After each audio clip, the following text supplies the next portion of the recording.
మిత్రులారా నమస్తే. ఒక ప్రేమలో ఓడిపోయి న్యాయంలో గెలిచిందండి. ఒక ఉన్మాదం ప్రేమను హత్య చేసి న్యాయంలో ఓడిపోయింది. ఏమిటి ఈ విషయం? అదే ఈరోజు సంచలనమైనటువంటి వార్త. కేవలం తెలుగు పత్రికల్లోనే కాదు, మొత్తం నేషనల్ మీడియాలో కూడా, ఇంటర్నేషనల్ మీడియాలో కూడా హెడ్లైన్స్లో వచ్చినటువంటి వార్త. అదే ప్రణయ్ అమృతల ప్రేమ వివాహం. ఆ నేపథ్యంలో జరిగినటువంటి రక్తపాతం, ప్రణయ్ హత్య, దీనికి సంబంధించినటువంటి తీర్పు. ఈ వార్త అన్ని పేపర్లో, ఇది హిందూ పేపర్లో వచ్చినటువంటిది, అన్ని పేపర్లోనూ కూడా చాలా ప్రముఖంగా వచ్చింది. మిత్రులారా, అసలు ఏం జరిగింది? ముందు తీర్పు చెప్దాం. ఈ తీర్పు ఏమిటయా అంటే, ప్రేమ జంటను విడదీస్తూ కులం పేరు మీద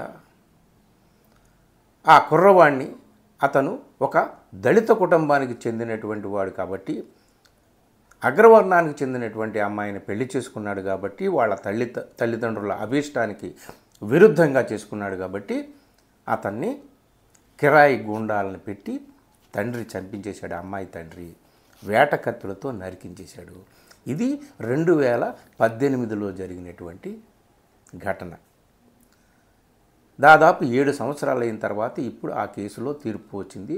ఆ కేసులో అమ్మాయి తండ్రి A1, తర్వాత A2 సుభాష్ అని బీహార్కి చెందినటువంటి కిరాయి హంతకుడు, మరో 6 ఉన్నారు. ఈ 6లో అమ్మాయి చిన్నాన్న కూడా ఉన్నాడు, అతను శ్రవణ్ కుమార్. సో ఇందులో అమ్మాయి తండ్రి మారుతీరావు తనకు ఎలాగూ మరణశిక్ష తప్పదని ఇక విరక్తి చెంది ఆత్మహత్య చేసుకున్నాడు 2020లో.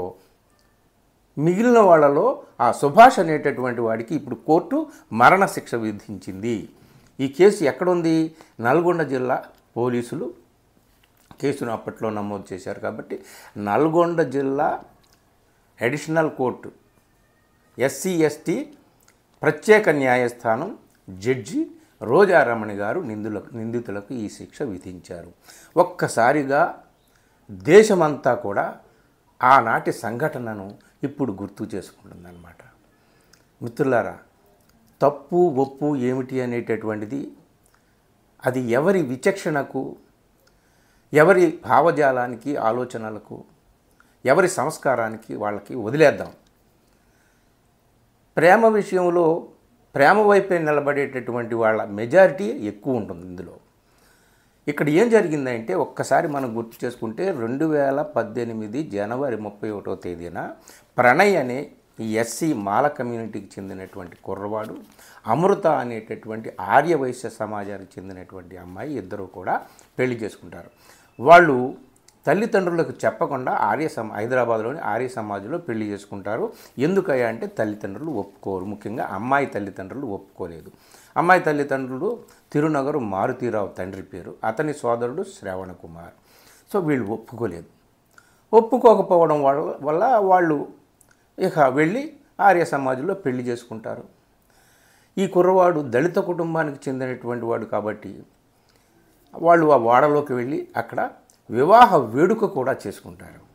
వివాహ వేడుక చేసుకొని ఆ వీడియోలు వాళ్ళు వివాహాన్ని ఎంతో సంబరంగా, ఆనందంగా, వేడుకగా ఆ పెళ్లి విందులు చేసుకుంటారు. ఆ వీడియోలు బయటకు వచ్చాయి. వాళ్ళిద్దరు ఫోటోషూట్స్ ఇవన్నీ కూడా చాలా మామూలుగా అందరూ చేసుకునేటట్టు ఫోటోషూట్స్ అట్టహాసంగా వాళ్ళకి తగినంత, వాళ్ళ స్తోమతకు తగినట్టుగా వాళ్ళు చేసుకున్నారు. ఆ తర్వాత ఆ వీడియోలు, ఆ ఫోటోలు అవన్నీ చూసి రెచ్చిపోయి ఈ అమ్మాయి తండ్రి మారుతీరావు ఏం చేశాడంటే, ఒక వ్యక్తిని, హైదరాబాద్కు చెందినటువంటి ఒక వ్యక్తికి 1 కోటి రూపాయలు సుపారీ ఇచ్చి మొత్తానికి ఆ ప్రణయ్ అనేటటువంటి వాడిని చంపించేయమని చెప్పేసి పురమాయించాడు. ఆ 1 కోటి రూపాయలు సుపారీ తీసుకున్నటువంటి వ్యక్తి మరో 6 పురమాయించాడు. వాళ్ళు ఎక్కడెక్కడ వాళ్ళు, ఒకడు గుజరాత్ వాడు, ఒకడు బీహార్ వాడు, ఇట్లా రకరకాల ప్రాంతాల నుంచి ఉన్నటువంటి వాళ్ళు అన్నమాట.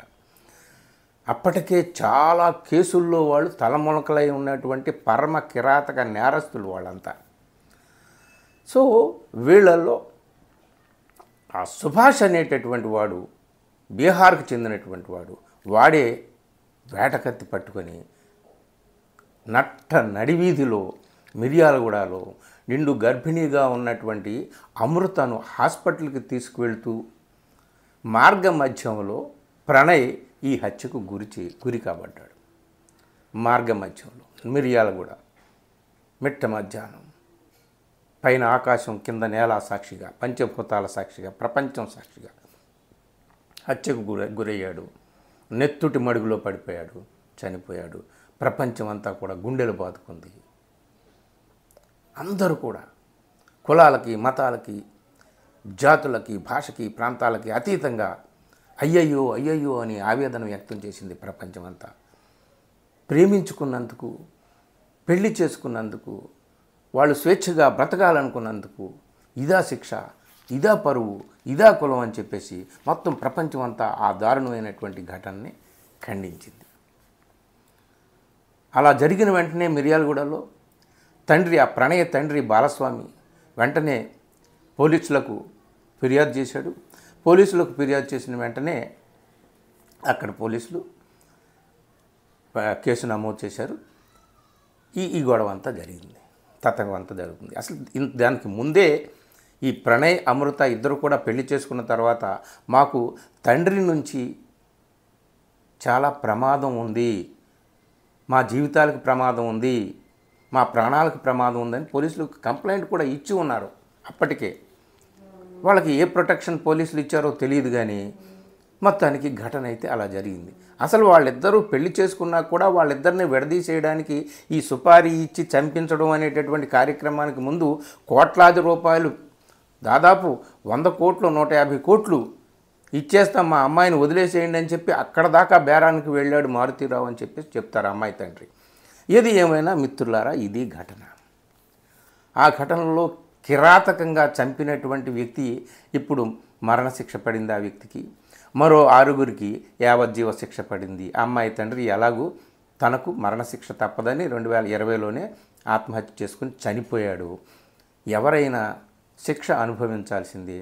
నేరం చేసి, ఘోరం చేసి, దారుణానికి పాల్పడి అమాయకులైనటువంటి ప్రేమ పక్షుల్ని బలి తీసుకున్నటువంటి కిరాతకులు ఎవరైనా సరే శిక్ష అనుభవించవలసిందే. ఇప్పుడు శిక్ష పడింది, మరణశిక్ష పడింది ఒక వ్యక్తికి. యావజ్జీవ శిక్ష పడినటువంటి వాళ్ళలో అమ్మాయి చిన్నాన్న శ్రవణ్ కుమార్ కూడా ఉన్నాడు. సరే, వివిధ రాష్ట్రాలకు చెందినటువంటి వాళ్ళందరూ కూడా వాళ్ళ రికార్డు తీస్తే పరమ నేరపూరితమైనటువంటి దుర్మార్గమైనటువంటి చరిత్ర చాలా కేసులు వాళ్ళలో ఉన్నాయి. మిత్రులారా, ఈ కేసు ద్వారా ఎవరైనా ఏమైనా నేర్చుకుంటారా గుణపాఠం మనకు తెలియదు. తరతరాలుగా, యుగ యుగాలుగా ప్రేమ మీద హత్యాయత్నాలు జరుగుతూనే ఉన్నాయి. పరువు పేరు మీద ప్రేమ గొంతు నులిమేస్తూనే ఉన్నారు. ఎన్నెన్నో సినిమాలు చూసాం, ఎన్నెన్నో కథలు చదివాం. అక్బర్ లాంటి అంత గొప్ప మహా చక్రవర్తే కొడుకు సలీం ఒక పేదరాల్ని ప్రేమించాడని చెప్పి ఆమెకు సమాధి కట్టించాడు సజీవంగా అని చెప్పి మనకు సినిమాలు చెప్తున్నాయి. అది చరిత్ర కాదు, వాస్తవం కాదని చెప్తున్నప్పటికీ కూడా ఆ కథ ఒకటి ఉంది. మొఘలే ఆజ్మీ సినిమా, మనకు తెలుగులో అనార్కలి సినిమా. మొఘలే ఆజ్మీలో సరే ఆ అమ్మాయిని చంపించకుండా ఏదో దయతలిచి వదిలేశాడు అక్బర్, ఎందుకంటే అక్బర్కి మచ్చ వస్తుందని చెప్పేసి ఆ సినిమాని అట్లా తీశారు. సినిమాలు కాదు, మనకు తెలుగులో కూడా చాలా సినిమాలు ఉన్నాయి. సైరాట్ అని చాలా అద్భుతమైనటువంటి సినిమా వచ్చింది కన్నడంలోనూ, మరాఠీలో. సో మిత్రులారా, ఎన్ని కథలు చదివినా, ఎన్ని నవలలు చదివినా, ఎన్ని సినిమాలు చూసినా, ఎంత చరిత్ర తిరిగేసినా ఎప్పటికీ కూడా ప్రేమ పక్షుల మీద వేటు పడుతూనే ఉంది. ప్రేమను అర్థం చేసుకోవడం లేదు. కులం పేరు మీద, మతం పేరు మీద ఏదో ఒక రకమైనటువంటి దాడి జరుగుతూనే ఉంది. అసలు ఈ దేశంలో 2 మతాల వాళ్ళు పెళ్లి చేసుకుంటే దానికి లవ్ జిహాద్ అని కూడా పేరు కూడా పెట్టి వాళ్ళని దారుణంగా, అన్యాయంగా ఒక చట్టం తీసుకొచ్చి ఆ చట్టంలో ఇరికించి జైళ్ళల్లో పెట్టేటటువంటి ప్రయత్నాలు కూడా కొన్ని రాష్ట్రాల్లో మన వాళ్ళు చేస్తున్నారు. అదొక రకమైనటువంటి పరువు హత్య, అదొక రకమైనటువంటి ప్రేమపై సాగుతున్నటువంటి హత్యాకాండ. ఇందులో చాలామంది ఈ ప్రణయ అమృత కేసులో ఒక విషయం మీద రంగనాయకమ్మ లాంటి ప్రగతిశీల రచయిత్రి కూడా తప్పు పట్టింది ఎవరిని? ప్రణయ్ని, అమృతని. ఎందుకంటే వాళ్ళు పెళ్లి చేసుకున్నారు, ఆ ఫోటోలు తీసుకోవడం ఎందుకు, ఆ వీడియోలు తీసుకోవడం ఎందుకు, అవన్నీ చూపించడం ఎందుకు, రెచ్చగొట్టడానికి కాకపోతే అని. వాళ్ళు యథేచ్ఛగా పెళ్లి చేసుకున్నారు, పెద్దలను వ్యతిరేకించి పెళ్లి చేసుకున్నారు. వాళ్ళు స్వేచ్ఛగా జీవించాలనుకున్నారు, కలిసి జీవించాలనుకున్నారు, పెళ్లి చేసుకున్నారు. వాళ్ళకు ఒక బిడ్డ కూడా పుట్టడానికి అమృత గర్భంలో ప్రాణం పోసుకొని ఉంది. వాళ్ళు అందరిలాగా పెళ్లి చేసుకొని అందరిలాగా ఫోటోలు తీసుకోకూడదా, వీడియోలు తీసుకోకూడదా? వాళ్ళు ఏం పాపం చేశారు? వాళ్ళు ఏం నేరం చేశారు? వాళ్ళు ఏం తప్పు చేశారు? వాళ్ళెందుకు అంత అణిగిమణిగి ఉండాలి? వాళ్ళెందుకు అంత చీకటి గుయ్యారంలో బ్రతకాలి? వాళ్ళెందుకు అంధకారంలో ఉండాలి? వాళ్లకు మాత్రం వెలుగు వద్దా? కేవలం ఫోటోలే కదా. పెళ్లి చేసుకుంటే లేని తప్పు ఫోటోలు తీసుకుంటే తప్పేం వచ్చింది? దీన్ని తప్పు పట్టినటువంటి ప్రగతిశీలవాదులు చాలామంది ఉన్నారు. కానీ అది అలా తప్పు పట్టడం మహా తప్పు. వాళ్ళు పెళ్లి చేసుకున్నారు, వదిలేసేయండి. ఇష్టమై చేసుకున్నారు, వదిలేసేయండి.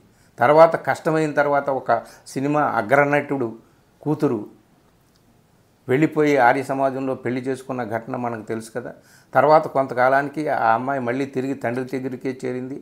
ఆ ఘటన కూడా మనకు తెలుసు, ఎవరో నేను చెప్పక్కర్లేదు. సో ఆ అమ్మాయి ఒకవేళ పెళ్ళి నచ్చకపోయి ఆ వివాహ బంధంలో ఇమడలేకపోయి మళ్ళీ తల్లిదండ్రుల దగ్గర రావచ్చు, లేదా తనే ఇంకేదైనా చేసుకోవచ్చు, బ్రతికినా బ్రతకొచ్చు, చావచ్చు. ఇలాంటి ఘటనలు కూడా చాలా జరిగాయి. ఏది ఏమైనా ప్రేమ స్వేచ్ఛకు సంబంధించినటువంటిది, పరువు నిర్బంధానికి, దుర్మార్గానికి సంబంధించినటువంటిది. ఈ రెండిటి మధ్య ఘర్షణ చరిత్ర పొడవునా జరుగుతూనే ఉంది. చరిత్ర పొడవునా ప్రేమ పక్షుల రక్తం ప్రవహిస్తూనే ఉంది. ఇప్పుడు ప్రజెంటు ఈ జిల్లా సెషన్స్ కోర్టు, నల్గొండ జిల్లా సెషన్స్ కోర్టు ఎస్సీ ఎస్టీ ప్రత్యేక న్యాయస్థానం విధించినటువంటి ఈ శిక్షను వీళ్ళు సవాలు చేస్తూ హైకోర్టుకు వెళ్ళొచ్చు, ఇంకా పైకోర్టుకు వెళ్ళొచ్చు, ఏమైనా చేయొచ్చు.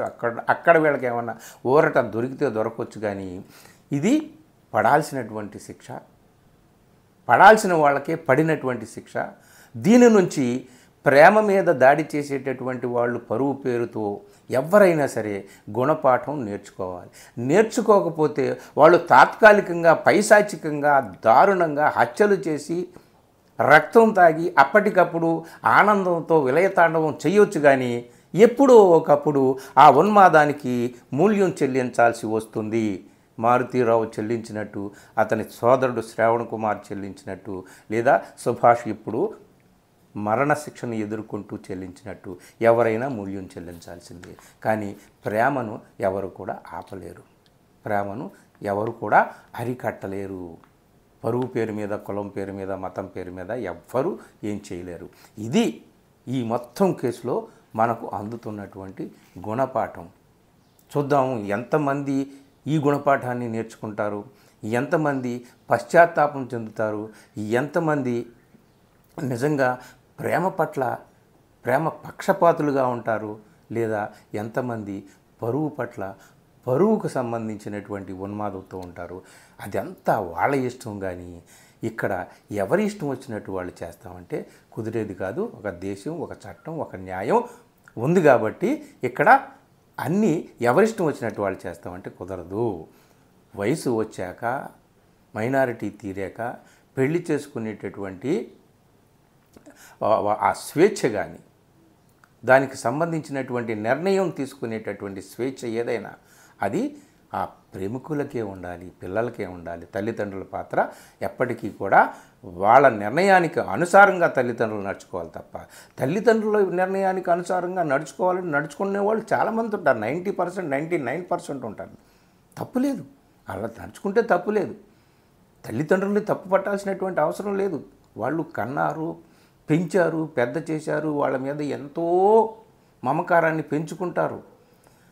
వాళ్ళ జీవితం పట్ల, వాళ్ళ ఎదుగుదల పట్ల, వాళ్ళ భవిష్యత్తు పట్ల ఎంతో ఆశగా ఉంటారు తల్లిదండ్రులు. కానీ ఈ ఒక్క విషయంలో మాత్రం ఒక్క విషయం గుర్తుపెట్టుకోవట్లేదు. ఖలీల్ జిబ్రాన్ గురించి మొన్న ఈ మధ్యనే ఒక వీడియో చేశాను కదా. పిల్లలు నీ పిల్లలే కానీ వాళ్ళు నీ ద్వారా వచ్చారు కానీ నీ నుంచి రాలేదు అంటాడు మహారచయిత ఖలీల్ జిబ్రాన్. వాళ్ళు శరీరాలు నీ ఇంట్లో ఉంటాయి కానీ వాళ్ళ ఆత్మలు నీ ఇంట్లో ఉండవు. అవి రేపటి ఇంట్లో ఉంటాయి పిల్లల ఆత్మలు. సో పిల్లల ఆత్మల్ని అర్థం చేసుకొని వాళ్ళ ప్రేమకు వాళ్ళ స్వేచ్ఛకు విలువిచ్చినటువంటి వాళ్ళే నిజమైనటువంటి తల్లిదండ్రులు. అంతకు మించినటువంటి అధికారం పిల్లల్ని ఈ ప్రపంచంలోకి తెచ్చావు కాబట్టి వాళ్ళు పెంచే బాధ్యత నీకు ఉంది తప్ప వాళ్ళ మీద అంతకు మించినటువంటి పెత్తనము, ఆధిపత్యము, అధికారము నీకు లేవు. ఇది ఎప్పటికైనా ఏ తల్లిదండ్రులైనా తెలుసుకోవాల్సినటువంటిది. మొత్తానికి ఈ కేసులో మరి ఎవరు ఏ పాఠం నేర్చుకుంటారో కానీ ప్రేమ ఎప్పటికైనా గెలుస్తుందండి. ప్రేమను చంపేటటువంటి ఉన్మాదం ఎప్పటికైనా సరే ఓడి తీరుతుంది. అది ప్రణయ్, అమృత ప్రేమ కేసు చెప్పినటువంటి గొప్ప పాఠం.